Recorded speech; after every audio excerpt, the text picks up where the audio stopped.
Hey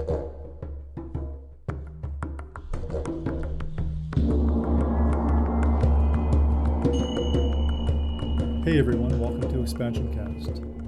Expansion Cast is a magical podcast I created so people could find simple or unconventional solutions to expand their personal awareness and experience. This podcast is dedicated towards revealing people's divine truth and how that divine truth works its way out into the world, one by one, helping liberate each of us on our personal path to freedom. If you love this podcast, please give us a rating and share. Heidi, welcome to Expansion Cast. Thanks, Roger. I'm excited to be here. Yeah. So, what's happening for you these days? Like, what's the big thing that's sweeping your world? Well, I feel like I'm circling back to the basics in a way, because you know that quote? I think it might have been Ram Dass. He says, "If you think you're enlightened, spend a weekend with your family." Yeah. And so after all of my retreats and travelings, I find myself spending a month with my family and living in my family home, which I haven't done since I was 16 years old. And it's quite a learning. It feels like such an edge for me because I'm quite different from my family. And what I've chosen as a life path is pretty much diametrically opposed to their belief system. And so it's been this exercise of maintaining as much of me as I can, being as much me as I can, while still preserving the us that's possible. And it's been challenging. And also there's this grounding that I feel coming out of it. Like I feel like there's something, this connection to my lineage, to my roots. And it feels like it's going to filter out into other parts of my life. I think there's something really beautiful happening here. But let me tell you, when it started, I was not up for the challenge. I thought this was a terrible idea. And for whatever reason, it's ended up that I stayed with them. And it's been lots of learnings for me. So, like, how many years has it been? Since I was 16? Yeah. Well, we have to do some quick math here. I'm 36 now, so I guess it's been 20 years. Wow. Yeah, that is quite a shift then. Yeah. Huh. You know, I was just, in my book I was just writing a little bit about how I did a breath workshop. And in that breath workshop, suddenly there was like this male genitalia energy beside me floating. As you know, the energy of male genitalia is quite a bit different than female. There's the obvious difference. Mm-hmm. And I was in this moment of, this feels so weird. Is this like a part of me that's gay that I don't know? You know, all these stories, like questions coming up. And I was like, no, these are just stories in my mind. So I was like, just relax into it. So it was interesting how it went. As soon as I relaxed into it, through curiosity and awareness, what happened was all of a sudden I started opening up all these places inside of me where I had denied my masculine self. Mm-hmm. And I started to become aware of all the things I was doing in my life to deny my truth. And in that denial, I found I wasn't able to be, I really wasn't authentic in, when I said I love you to somebody, because honestly, I couldn't be honest with myself, but by denying my wholeness. Mm. Yeah. Wow. That's a powerful initiation right there. Yeah. I feel there might be some relationship between that and what you're experiencing now. I don't know. I think so too, Roger, because one of the things that I've been integrating is around sexuality. I come from a very fundamentalist Christian background where I was taught that any sexuality outside of marriage and almost outside of procreation within marriage was away from God, in the opposite direction of God. And any type of self-pleasuring or masturbation is away from God. And so as a Tantra teacher, being in this space and so many of my friends are pleasure coaches, and my whole world is oriented towards shedding the conditionings and finding the pleasure in every moment. And then finding myself in this environment where all of my defense mechanisms want to just shut down my sexuality. I feel so, uncomfortable and unwelcomed. It feels unwelcomed in this space. And I'm noticing my inclination not just to shut down my own sexuality there, but also to pretend that my parents don't have any sexuality. How we kind of get queasy when we think about our parents being sexual. Mm-hmm. And I've noticed that inclination is still there for me. And so what I've done with that is consciously try to take steps forward into that and almost taking a different perspective. Like, if we think about the souls of me and my parents, we're playing a much larger game than me being their child and them having raised me to be this 36-year-old human on this planet Earth. We're playing a game of eternity, I believe. And for whatever reason, our souls are having coffee together, and making these plans to have this experience. And so I've tried to look at it from that perspective, more like equals in this game. And of course they have sex, and of course they're being intimate. And I get to be my full sexual self while they're being their full sexual selves. And it doesn't have to be something that gets swept under the carpet or something that I feel a contraction, because that's what tipped me off to this whole thing. It was their 40th wedding anniversary. And I suddenly realized maybe they want the house to themselves. Maybe I should go away for a couple of days. And then I thought about having this conversation with my dad. And I realized I felt a contraction. And anytime I feel a contraction, to me, that's a loudspeaker saying, you need to investigate this. So I started looking into it and realizing that there was still a separation for me. Like, Tantra for me is everything is holy. And there's nothing in this experience that isn't sacred. And there's no experience that we as humans have that can't be an experience of worship. Mm-hmm. So if I'm feeling that contraction, then I'm missing out on an opportunity to worship or to see something as sacred. And so I really started to kind of massage my brain in terms of how I think about this. And it's beautiful how we can keep our truths on different levels intact at the same time.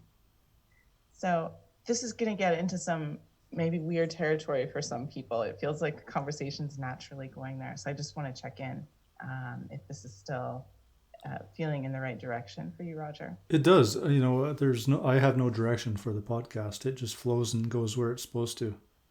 Okay. Yeah. All right. So I'm going to back up and look at a completely different example here, which is us as humans. We have our spiritual self and we have our animal self. We're really this hybrid between animals and gods. Mm-hmm. Yeah, there's one way you can look at it to say that. And so we have all of these biological drives. And the male biological drive is to propagate the lineage, right? So essentially spread your seed as many places as you want. And the female biological drive is to secure the conditions for the safe upbringing of your offspring. And so we're walking around and we've got these drives which make us attracted to people we sometimes don't want to be attracted to. Mm-hmm. So, as a man, you may find yourself being attracted to women much younger than you. And it can be a really scary thing because we're not primates running around in the jungle. We're humans. We have a society. We have a family structure. We have integrity. We have all these things going on. So I've talked to men who have had anxiety around this, panic around this, guilt around being attracted to a younger woman. Sometimes maybe even a woman who's underage, right? Yeah. And that's a really scary thing until we remind ourselves that we also have this cerebral functioning. we have our God side. And so we're walking around and we're operating on two levels at all times. So, if I'm a man, I might feel that animal attraction to a young woman. But I'm also this high cerebral cortex functioning person who can say, okay, that biology is still there in me.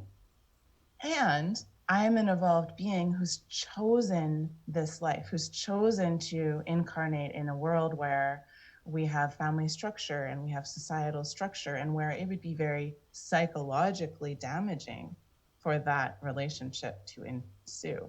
Plus, I have no desire because I'm actually looking for something that involves a spiritual connection and an emotional connection and a psychological connection as well. And so the beauty of it is both of those circuits can run at the same time. So it's not that we have to shut off our biology because we're afraid of it. It's just that we're aware that we are these higher functioning beings. We're walking most of the time in our God selves, or our highly evolved selves, and we're making our choices from there. But it's almost like we have this other circuit running, and it's allowed to run and it's allowed to generate energy, and we don't have to act on it. So the whole point of the story that I want to make is we're unique in that we exist on multiple levels at once. Mm-hmm. And it can be really scary if we don't realize that. Because if I don't realize I'm running on multiple levels at once and I feel an urge that goes against society or the law, Mm-hmm. then I think I'm broken. I think I'm evil in some way. But as long as I'm aware, oh, that's just that circuit. That's just my animal circuit. Oh, that's cute. I'll just let that circuit run. Where I'm really spending my time now is on this circuit. Yeah. So I walked into a local store and I was doing some shopping and some browsing. And as I turned the corner to walk down an aisle, this younger woman in her probably early to mid 20s approached me in just a random conversation. And I felt quite awkward. I felt, the energy felt sexual. But I definitely didn't bite into it. What I bit into was the awkwardness, and quite abruptly ended the conversation and moved on my way. Yeah. And then I walk away from that. I'm thinking, why did I deny that? Why was there shame involved with interacting with somebody that much younger than me? Mm. Yeah.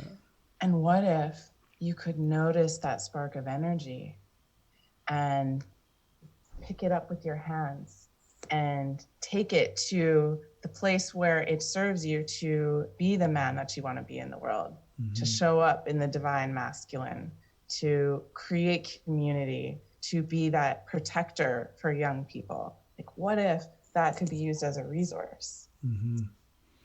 Well, and the other thing is, like, why do we automatically turn that sexual? That connection. It doesn't have to be sexual. It can be just what it is. It can be just the beautiful energy that it is. Mm-hmm. Mm-hmm. Yeah, it often starts sexual because that biological drive, it's quick. It's quick to engage. So it engages right away. But our sexual energy is the core of our energy body. It's our seed energy. And it's like the ingredient that everything else is made from. So maybe it does start in a sexual way, but that's just the source, the raw energy that you get to form and mold into whatever energy you want. So to think that anytime we feel a sexual impulse or a sexual urge, that we have two choices: either pursue a physical sexual act or shut it down, is a really limited way of thinking. Mm-hmm. Totally agree. We've really pigeonholed sexual energy in this society. Like it's got one use and it's in the bedroom. When really that's our fuel for everything we do in life. If we shut down our sexual energy, we're shutting down our ability to do public speaking, shutting down our ability to parent excellently, shutting down our ability to be an inspiring leader. And there we are. There we are. Okay, I have something I'd love to share with you. I'm going to do a broadcast on this specifically in the coming week, but I had a dentist appointment the other day. It was the first one in 5 years. And I'm pretty highly sensitive. And so to have someone digging around in my mouth creates a lot of anxiety for me. I had some cavities that needed to be filled, and there's all these machines and noises, and I was quite nervous. And then I sat down and they told me this is going to hurt. Oh. So my nerves are spiked even higher.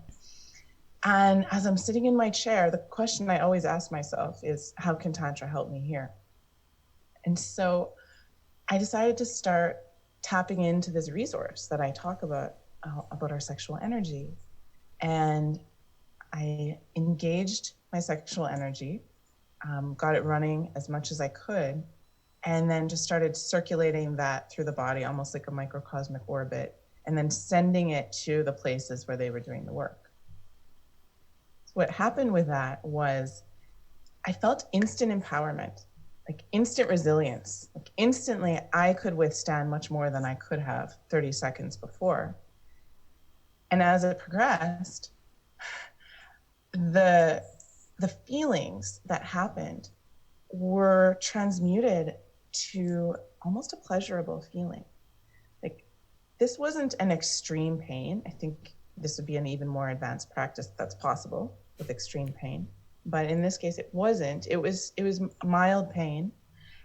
But when the area was flooded with sexual energy, it was like, you know, when you're having sex and you're so aroused and then someone pinches you or bites you and it increases your pleasure, it spikes your pleasure. Mm-hmm, mm-hmm.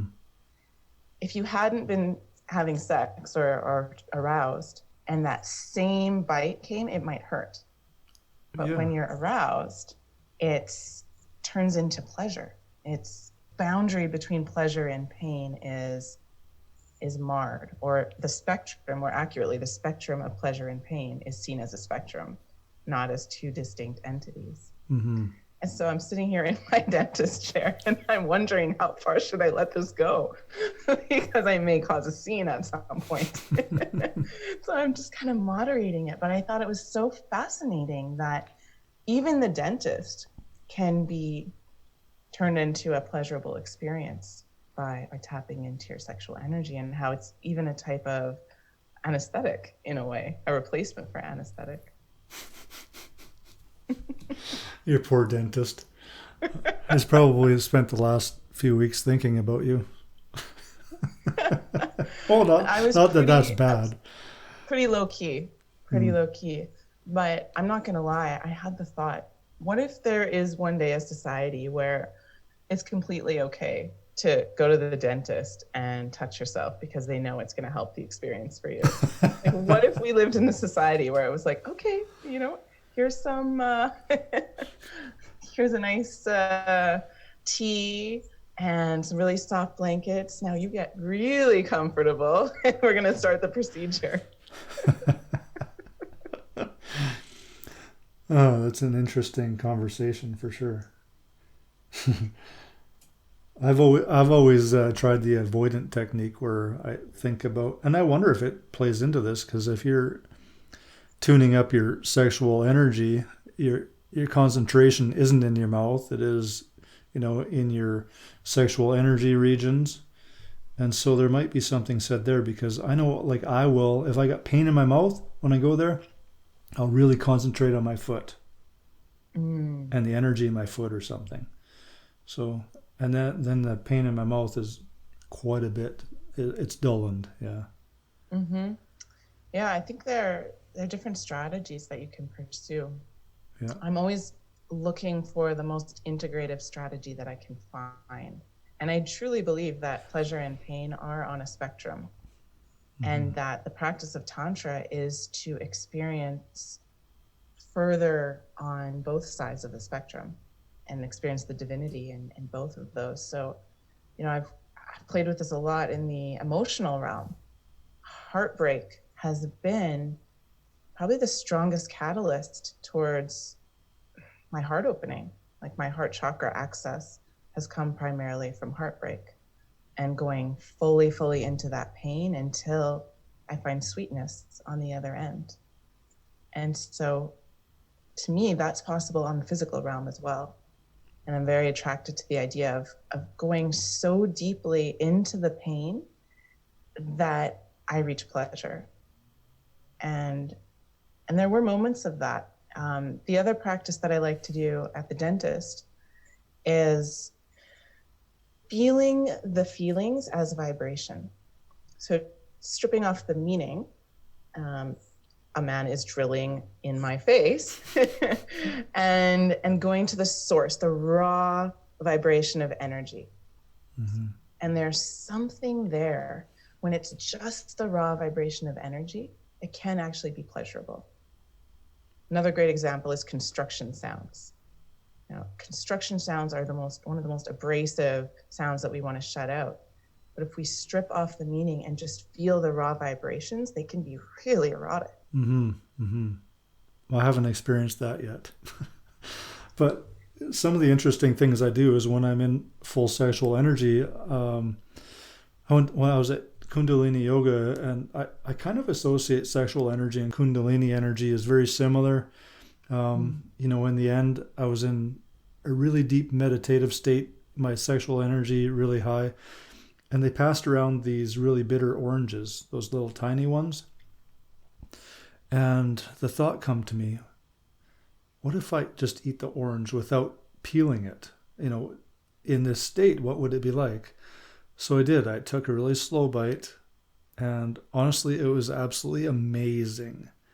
That bitterness turned into pleasure. It was just, it was, and I look forward to the next time. What else can I try that normally I don't like?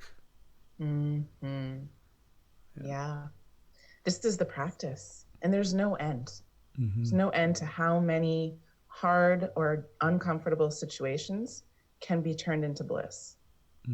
That's the true definition of bliss. It's not only joyful things happen to me. It's I find joy in all things, good or bad. Yeah. So what do you think the definition of Tantra is? I love this question because my really innocent natural impulse is everything. The definition of Tantra is everything. I know that's not a helpful definition for people, so I try to peel that back and zoom out a little bit. One of my favorite definitions of the word Tantra is simply approaching every single moment, situation, or emotion as sacred and being in the state of worship 100% of the time. There's so many ways that we can answer the question. I mean, maybe that's my experience of Tantra, but where did Tantra begin? What kind of practices are included in it? What's the aim of Tantra? I could answer the question, 80 different ways, but the essence for me is Tantra is a belief system in which everything is an act of worship. Everything that you do, whether that's making love with your partner or being stuck in a traffic jam or picking up your dog's poop, that any of those activities are an act of worship. Oh, the day when you're feeling just so blissful and amazing and you're picking up poop. Then you're really a tantric practitioner. Yeah. I'd love to hear your definition, Raj. What is Tantra? Oh my. You're right. It's such a difficult question because since that my first experience with hearing the word Tantra to today, I have probably 4,000 different answers for what Tantra is. But today, my answer would be that Tantra is a path of awareness that helps me find the path back to my divine self. And in that path, how to experience life, no matter what is happening in life, in grace, in love, and in bliss. Beautiful. I love that. Well, I was thinking about an answer when you were talking. That was kind of rude of me. I resonate with you. It changes by the day, the definition. It's such a beautiful, multifaceted prism that we can look at any facet and go so deep into that facet, and then choose another facet and go so deep into that facet. Yeah, it is. I think I'm blessed to have experienced Tantra in my life. Absolutely. Amen to that. Yeah. So what else? Everybody always has some big transformation happening for them. What's your struggle right now? What's your big struggle? I think for me, I'm really exploring finding the quietude and that depth of moment that's so easy to get to when I'm alone or with someone who I'm in deep resonance with, but finding that unconditionally, like right now, finding that with my family, or finding that when I'm in a place that's not feeling resonant with me. How can I find that same depth to my core, my divine core, when I'm in Costco, or, when I'm at the Gentleman's Club? Did a little experiment the other day. I went to the strippers, or the Gentleman's Club more accurately, and, finding the divine there. And peace. Because for me, finding the divine is one thing. Being able to notice, okay, the divine is just in its phase of concealment here. With this guy who's swearing at me and thinks I cut him off in traffic, there's 5 phases of the divine that is always flowing through. And right now, this guy is clearly in the phase of concealment of the divine. So he's really concealing that. And I can see that. To sit and have coffee with this same guy, or be trapped in a situation where I have to, maybe I'm in his world and there's just mess everywhere and TVs blaring and kids screaming. How can I find my quietude and my bliss in that moment? And that's my edge right now, because I typically like to spend a lot of time alone. I really, really value the sweetness of that. So my edge is, how can I find that in these other situations? That's a beautiful edge to be in, and yeah, I don't even know what to say about that. I have nothing to say about that. There is nothing to say on that edge. This is being in that grace of the divine in everything. It's and experiencing the divine in everything, even experiencing the divine in that person that's giving you the finger. Yeah. I'll tell you for myself, I don't know if this will apply to other people, but it helps me a lot to oscillate back and forth. So kind of ground myself in my space. If I have a week or something on my own, and then go for a couple of weeks and be completely in it, like in the flow of other people's lives, where it's not a temple garden spa like my home. And do that, and then have a break to go back into my own space is really serving me at this point, because I'm human, and there comes a point where my reservoirs get empty and I really start to need a little break, just a little recharge of the batteries. So I've pushed myself sometimes too far in this exploration.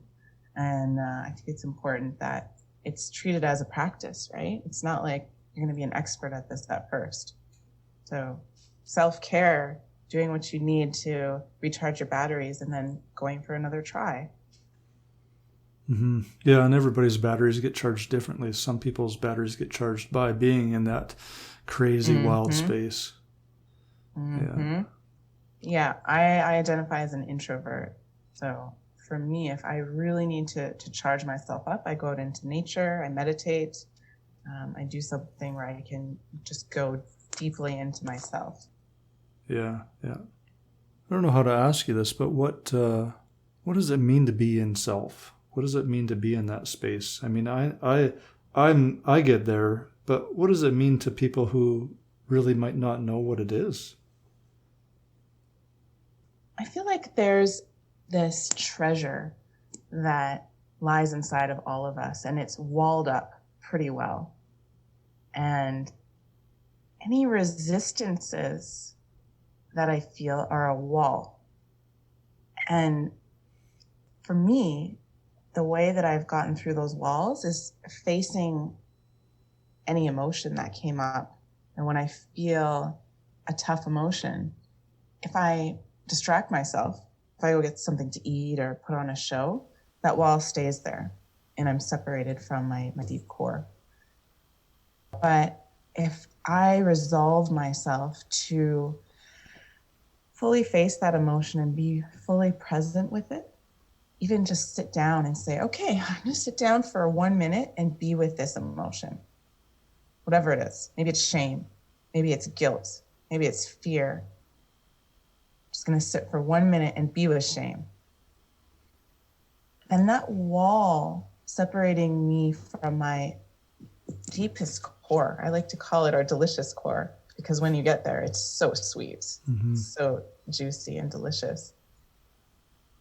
That's going to dissolve one more wall. And so every time I choose acceptance and opening to my experience instead of resisting or escaping, one of those walls goes down. And eventually there's this easy access point where it's like I'm in the inner chamber. And even if I leave the inner chamber, all I have to do is reach for the doorknob and open it, and I can go back there. But even for myself, I noticed that if things come up and I do feel resistant, and I do it, a few times in a row, I feel further away from myself. I feel further away from that delicious core. So it's a really courageous practice of allowing all of the emotions, all of the thoughts that come up, because those are coming from you, those thoughts that come up. And so if you deny them or repress them, you're denying yourself and putting up one more wall to separate you from that treasure. Mm-hmm. And that goes right back to my story about denying ourselves our truth, and how can we flow in and be authentic with the people we're working with, talking to, loving. How can we be authentic if we're denying our truth? Mm-hmm. You can be authentic at a very superficial level. Yeah. But that deep authenticity, that's the kind that I think you're talking about. Yeah, the wholeness. Yeah. Mm-hmm. Yeah.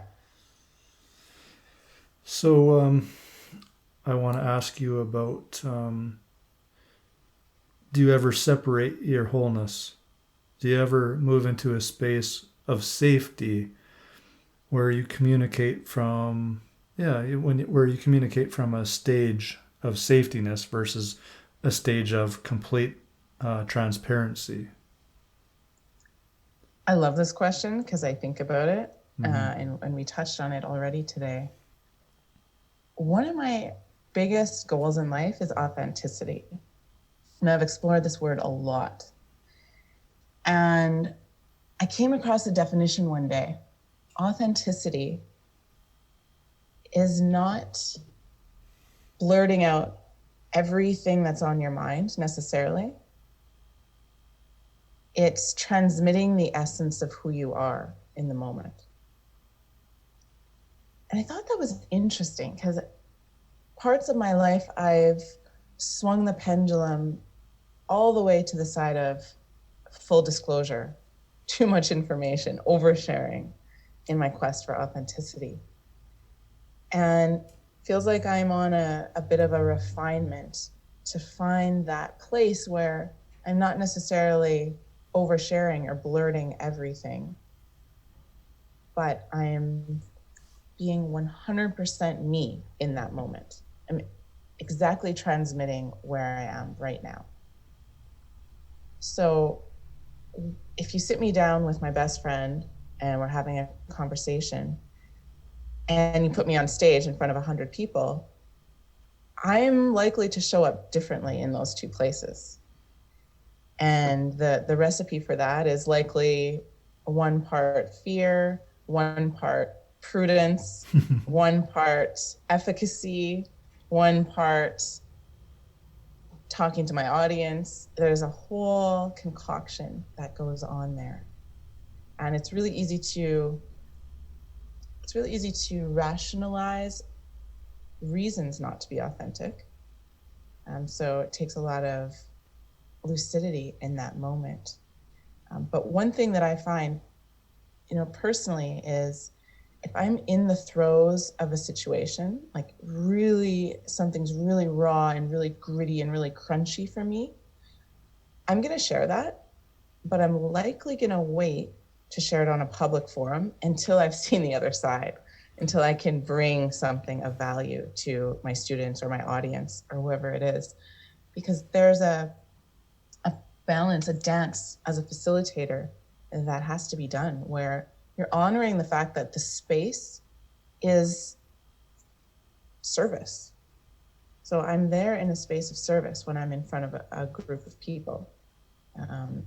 And I've at times wanted to be completely authentic in my quest and go into a group of students and be like, I'm sorry, I can't teach today.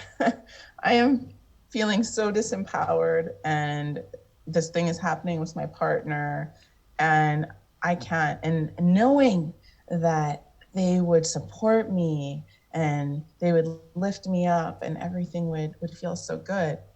But personally, my choice is to be in service. If that's what I've committed to do, then I'm going to keep that relationship and preserve it, because I know what it's felt like for me when I've been in circle and the roles have switched and suddenly I'm there in service of the person I thought was going to hold me. And for me personally, I want to preserve that experience for the people who come to my courses or come to my events. And there's a way that I've found where I can be authentic and say, things are crunchy right now. Or, one of the metaphors that I work with a lot is these threads in the tapestry of life, and how some of them are beautiful and some of them are really hideous when we look at them up close. And how there's threads of a new promotion at work or a new relationship, and these beautiful golds and blues, and just want to admire them and want all the threads in the tapestry to be this color. And then there's these threads of a breakup or an injury, and they have this pukey green color. And I just want to take a pair of scissors and chop those threads out of the tapestry. But that's when I'm looking at it from 6 inches in front of my face. Mm-hmm. I can take what I call God perspective and zoom out and see that tapestry as a whole. I can see that those pukey green threads are contributing to that final magnificence. And without them, the pattern would be incomplete. There would be gaping holes. They would be ugly. And so how even those threads are necessary for the magnificence. And so when I'm in that place and I'm teaching a class, I'll say something like, yeah, there's pukey green threads today. So I'm being authentic, but I'm also holding the space. So I'm not going to go into the details of how I'm feeling, completely disempowered or hopeless or whatever it is, because that's still something I'm working out. Yeah. In a class, it would probably make sense to, like, if you were teaching a class on empowerment and loss of empowerment, it might make sense to tell a story of how you have experienced loss of empowerment, but not to walk into a class and say, today I'm feeling completely disempowered and, I'm not really up to being the leader that you need me to be today. Yeah, Yes. that's not fair. And It's not that's, fair. And those stories are so valuable yeah, once you've made it through the other side, which you will. But exactly. it's not helpful to share. Right now, I'm completely disempowered and I'm hopeless and I can't teach this class. Yeah, yeah, yeah. Yeah. Yeah, and then So sometimes there's there's stories that sometimes sharing publicly help, especially if they're creating, a blanket from our ability to be vulnerable, But Mhm. if they're creating this bullshit safety scenario that keeps us stuck in some sort of loop, maybe it's good to share. But yeah, I think there's a full spectrum of places and events for Yeah. that. And it takes a lot of lucidity and discrimination to know Mm-hmm. and to see through your own shadows, see through my own shadows, Mm-hmm. and realize, okay, I'm not sharing right now because I do want to keep that comfortable safety blanket. Or I'm not sharing right now because it doesn't serve the highest good to share right now. Mm-hmm. It's a razor's edge between those two. So what you're saying is you're not very selfish. How do you read that? Well, that's a good question. How do I read that? I read that because I truly believe that in some drama, there's the opportunity to move beyond something that's limiting our experience. And events that are happening to us that sometimes seem harsh or difficult to move through, they're not always about sharing them, but they're about exploring them in their fullness. And if that fullness means moving into a group that is part of that exploration to help one undo an old thread, an old story, an old belief system that's limiting that person, I think the selfish thing to do is to allow the unraveling of that for the betterment of everyone in the group. The selfish thing to do is to unravel it. And then I hear you say for the betterment of everyone in the group. Yeah, because I believe we're all on the path of a global consciousness shift, enlightenment. So sometimes your unravelment can trigger somebody else's awareness of something they're doing. So to me, when I hear that, that sounds like an unselfish act. If I know it's for the betterment of the group and But I do it, then that's not a selfish act for no, me. but you might not know it's for the betterment of the group. You might be selfish in the act to begin with. Aha. Okay. I hear what you're saying now. Yeah. So I kind of hear you, and it sounds like that acknowledging the trust of the flow and the universe and everything happening for a reason. Mm-hmm. Yeah. Yeah, it's a more feminine approach to the situation. Yeah. Where the Like masculine approach would be, okay, here's the structure that we've agreed to, and so I'm going to honor my role within this structure. I say, fuck structure. Mm-hmm. Yeah, I don't believe in structure. I believe in divine flow. I believe that the universe is always giving us little bits to help us move up our ladder towards grace. I believe in a perfect union between flow and structure. Interesting. Flow and structure. This is Yeah. something I'm going to have to contemplate. Yeah, to me, it's the divine masculine and the divine feminine, and they both need to be there. Yeah. If we had no structure, we would have no definition. We would have no unique identities, and we would not be able to be mirrors for each other. We would not be able to experience each other without any structure. Without any flow, we would be rigid walking robots without emotion or spontaneity. It's the perfect balance of those two that gives us the fullness of our human experience. How can we create structure and have a spontaneous existence? That is the question. And that's called mastery, when you can do that. But it's about, for me personally, it's about honoring both of them.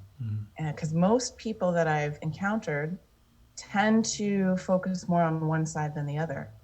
So either you're very structured and there's no room for spontaneity, or you're so spontaneous that there's no structure. And neither of those is a beneficial place to be.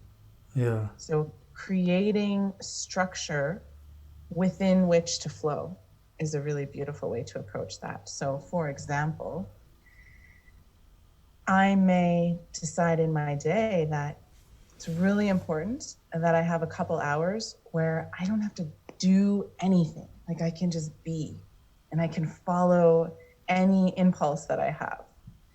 And so when I'm planning my week, I can pencil that in my calendar and block that time off. Say from 2 to 4 on Sunday, I'm flowing. And that time then is sacred, and it's protected for flow, and nothing can impede it. I'm not making any appointments during that time. I'm not going to have any responsibilities during that time. And what preserves that as flow time is the structure. So the structure is creating the conditions for the flow. So those, they can work together like that. Sounds very complicated. It sounds like It can be, or it can be really simple. Yeah, it sounds like conscious spontaneity. Yes, that's a great way to say it. Yeah. Conscious spontaneity. Because what would happen if we were only spontaneous? Well, what I think would happen is our divine essence would flow completely wide open, and we would really get to know who we are at the core. And once that crazy wildness stopped flowing and settled down, we would move into a space of not structure, but a space of just purely flowing from our divine inspiration. And so when you're running a company with 100 employees and 3,000 clients with complicated projects, does everyone just spontaneously decide to work on the piece of the project that needs to happen at that moment for the final project to be delivered, to arrive at that meeting at the time that the client needs them? Well, here's what I kind of believe. I kind of believe that if people were in their divine flow, if they were already there when they moved into this company, it would be a way different company. But for this whole place of 100 and whatever people to one day just snap their fingers and move into this spontaneous flow of divine essence would probably create a whole bunch of chaos, only because they have so much struggle and limiting belief systems and all this stuff, that's these tensions and all these things that they need to work through to clean up the body, to clean up the pathway that our divine essence flows. So we have all this junky old road that we've put all these barricades on, and we got to clean up those barricades so we can just flow. And once that flow starts happening, and then I believe companies will flow differently. So let's imagine that it all got cleaned out. Yeah. All the barricades were dissolved, and then this company comes together. Mm-hmm. Let's play with this a little. This is interesting. Yeah. So how does it work? What's the glue that holds it all together? So I can say that I actually played with this a little bit with the last company I worked with.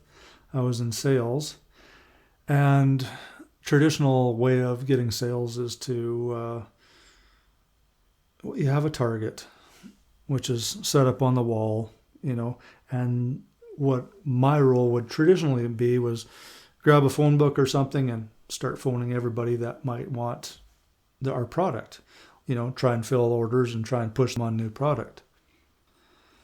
So I thought, what is it going to be like if I just flow in with intuitive process?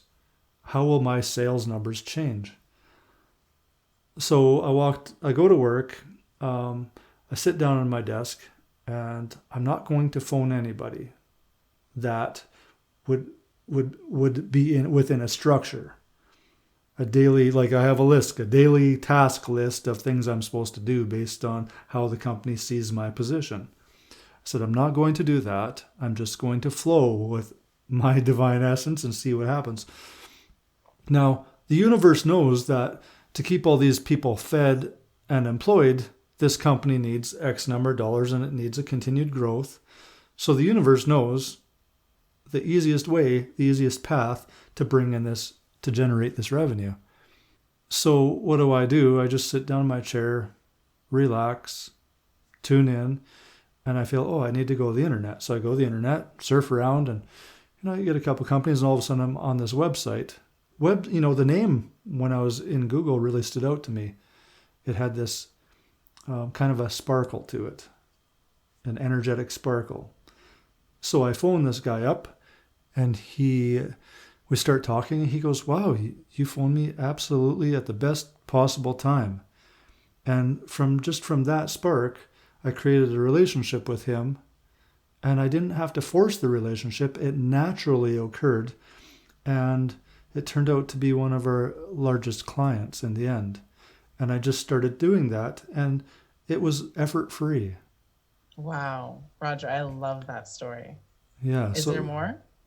Well, there's more, but I don't know if it really pertains. But Okay. but I love hearing that because I think it's so far from the typical status quo, the way we do things, because we're very much in our masculine typically right now, especially in the business world. So for people to hear that and that it's possible is really amazing and inspiring. And I also loved how, listening to you, there were three pieces especially that I heard, which are this structure within your flow for me when I hear them. Because I first heard you say, I went to work and I sat in my chair. yeah. So that's your structure already. You chose a company. I work for this company, and I went to work and I sat in my chair. So if you were completely in flow, if there was no structure at all, you can imagine going to a company who was closer to your house. Well, this one's close. I'm flowing. Like, there's a lot of traffic on the way to my work, so I'm going to go to this work today. That's an example of no structure. And then the piece around all the people in this company need to be fed. Similar, like you've created a structure. These are the people that work for us. We chose this person, not that person, to work for us. And we were intentional about that. And we created a structure which inherently excludes some people. And that's another definition of structure. I mean, when we're fully in our flow, there's no exclusion at all. There's only inclusion. There's no criteria required. And so, to me, you're living that perfect example of structure and flow in the example that you spoke of. And so maybe it's a matter of redefining, what structure is and zooming out to see, because that's a very flow-oriented way to work, but it still has some elements of structure. Yeah, unfortunately, and I didn't like that part of the structure. Yeah, well, where my mind goes when I hear this is like this place where we're all so intuitively dialed in, we're so telepathic, we're so connected that we're moving in this orchestra, and each person moves exactly where they need, and there's no separation. And I think we have that place. think that's where we came from and where we're going. Mm-hmm. And that's a place of non-duality. Exactly. And Yeah. for me, on this earth, we're playing with polarity and duality. So the game that I'm different from you and you're different from me is our game that we get to play. Mm-hmm. And we've got plenty of time to play the game where, is this Roger's hand or my hand? It makes no difference. And this is a unique game here of differences and choice and limitation. And there's a reason for that. I mean, if there's no difference between me and you, when I look at you, I don't see anything differently than if I look to the guy next to you. And I can't experience myself because there is only myself. There's nothing outside myself to experience. It's kind of like I've had periods where I was meditating a lot and spending a lot of time alone and thinking, I'm really getting somewhere. I think I've cleared a lot of my samskaras and I'm really don't have many triggers left. And then you put me in public in front of a person and suddenly I'm bent out of shape about this and they're challenging me on that and I can't believe they said that. And I needed that mirror in front of me to really see who I was. To realize that there's still some judgment. Yeah. To recognize that, or another time I've experienced it is where someone reflects a beautiful quality. Mm-hmm. It says, wow, you really have great leadership skills, or you're really a great speaker. I'm like, oh, really? I didn't know that. And it takes that other reflecting off of you to give you that self-knowledge. So that's one of my favorite things about duality and the otherness is it gives us this full experience of ourselves that we couldn't have when we were all one big glob of consciousness. Mm-hmm. The technical term is glob. That's nice. I think where we're going is, as a society, is absolutely amazing. However, I believe there's some hugely, hugely messy undoingness that is going to happen on the way. And some messiness, not really undoingness, but getting to know who we are. I mean, sometimes people, I talk to people and they've been so stuck in their shell for so many years that in this safe shell that they don't know who they are anymore.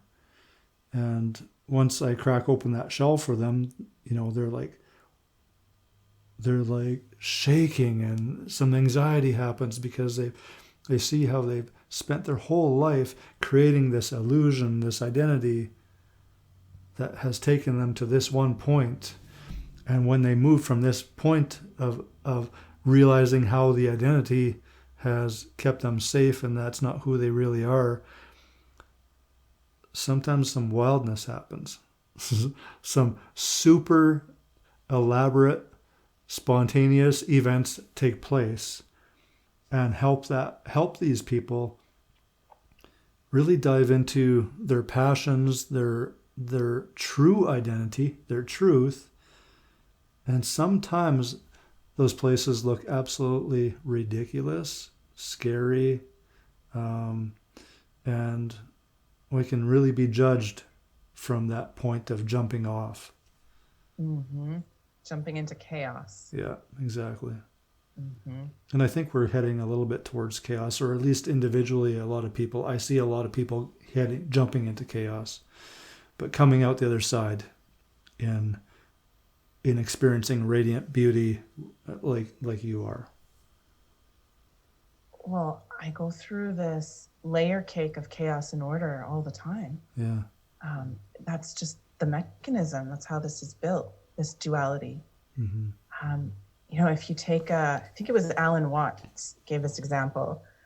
When you look at a tapestry and you see the design and it's so perfect, that's order.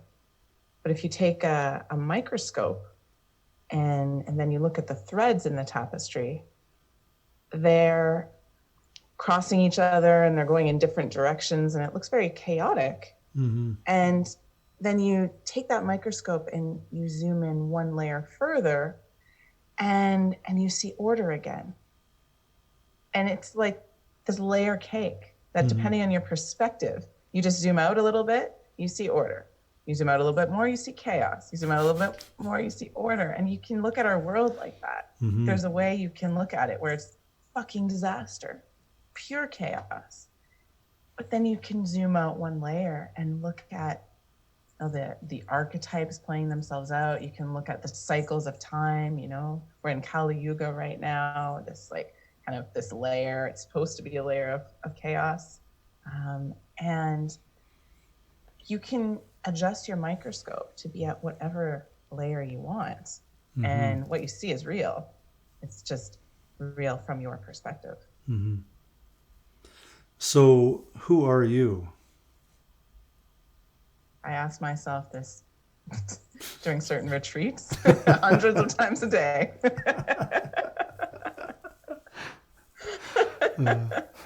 That's a question that never gets old. No. Yeah. That's a question, really, I could dedicate the rest of my life and just sit in a corner and ask that question. That would not be a waste of time. I believe, though, that you have given the perfect answer, though. Because if you can be puzzled and say, I don't know, as if it's something you've never thought of, then maybe it's something to start thinking about. And if you have a very specific answer for who you are, then you're not open to exploring something about your divinity. One of the most, I want to use the word violent. It's coming up. One of the most violent phrases I know is I know. Yeah. That crashes down possibility like no other phrase. That contracts me like no other phrase. So, which leaves one question in my mind. What am I going to call this podcast?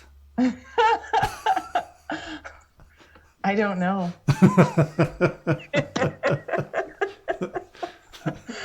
I don't know, but it may be time to contemplate because my computer is out of juice. So I'm going to lose you very soon. Yeah. Well, we're at the maximum time frame anyway. So, Heidi, I have really enjoyed our conversation. I don't really know what it was about. But I want people are going to wonder, I tuned into a tantra talk and I don't hear anything about sex. What's going on? Yeah. That happens a lot. Although there was a lot about sex, even though we didn't use the word. What is sex but two seemingly opposite poles coming together? Yeah. So there's a way you could say most of this talk was about sex.